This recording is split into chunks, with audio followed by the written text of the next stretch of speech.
So a question I'm often asked is, how windy is too windy for the Mini 3 Pro? Well, here I am down at Cape Cornwall, sheltering behind a tiny little chapel, and up there is Cape Cornwall, and I have to say it is remarkably windy up there.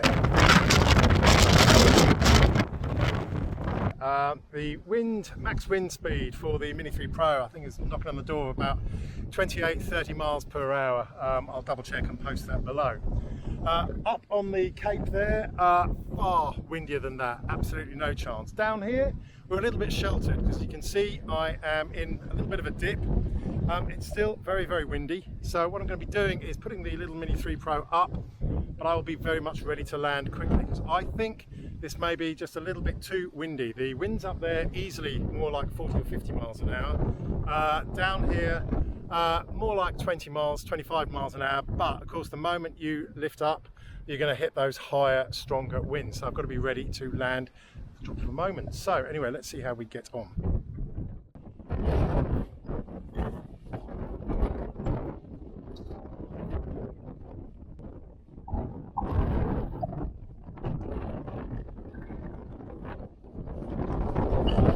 Doing well. It's really struggling. And there we go.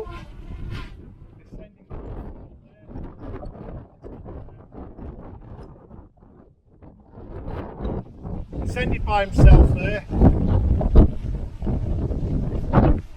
He's really struggling. Poor thing. Right, okay, moved over. I've got control again.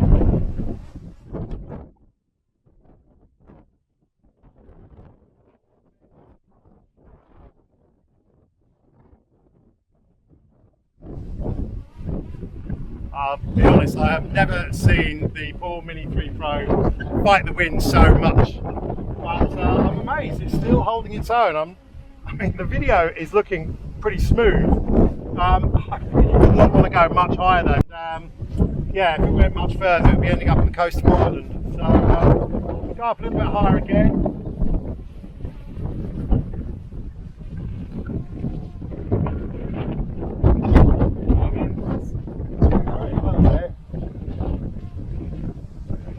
Warnings again. Turn around, face up a little bit higher.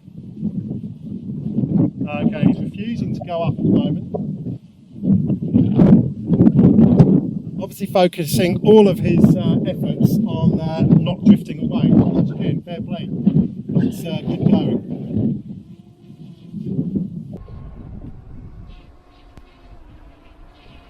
Let's get him down now. Right, let's come back.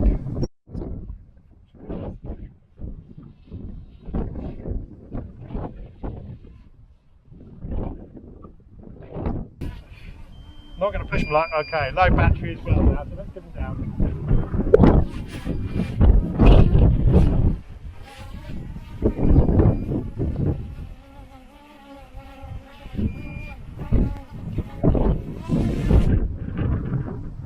Yeah, okay, so I obviously was pushing my luck there. The wind was obviously far beyond what the Mini 3 was designed to cope with.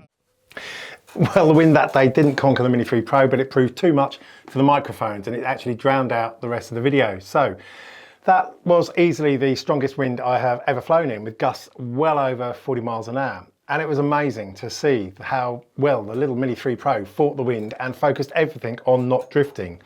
A few times it refused to increase in height when I lifted the stick, and a few times it also dropped by a few meters of its own accord as it continued to fight the wind and it did its absolute utmost not to drift or get blown away. And to me, that's the key thing here. When the original Mini 1 first came out, blowaways were all too common. The wind resistance was massively improved with the Mini 2 that came out later. And here we are with the Mini 3 Pro. We see it far exceeding the spec max wind resistance and showing what a tremendous little bit of kit it is. Earlier that same day, I took it for a quick flight out around the incredible Minnock Theatre, clinging to the cliffs right on the coast there. And you can see here from the downloaded flight logs, there were wind gusts of well over 50 kmh or over 30 miles per hour. On this flight, the only time the Mini 3 Pro struggled was when it was flying sideways, when the gimbal struggled to stay on track. Again, that shows to me that DJI are always prioritising wind resistance and stability over everything else. And of course, that's what we want. It is no good having smooth footage if it's blown away, never to be seen again.